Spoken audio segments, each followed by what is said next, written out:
Morning. Aga pa ta maglakad, makikot-ikot sa magandang panahon. Wala na yata ang bagyo ngayon. Ang langit maliwanag na.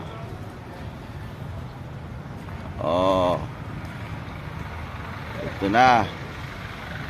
Medyo masaya konti kapag ganito ang panahon.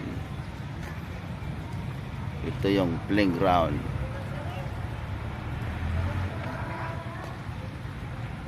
Libertad portion. Pati bulante ko konti. Mahal din yung mga gulay-gulay galing bundok.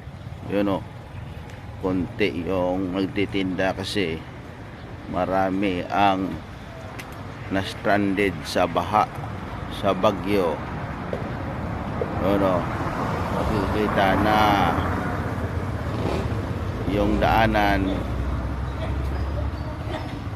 malawak, walang nakarang na mga sasakyan dahil konti yung bumibili at saka nagtitinda.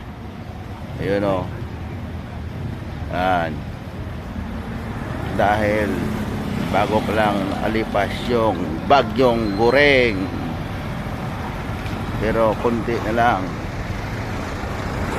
parang lalabas na yung si Haring Araw. Yun, konti na lang, medyo maliwanag ng konti. Good morning everyone, God bless.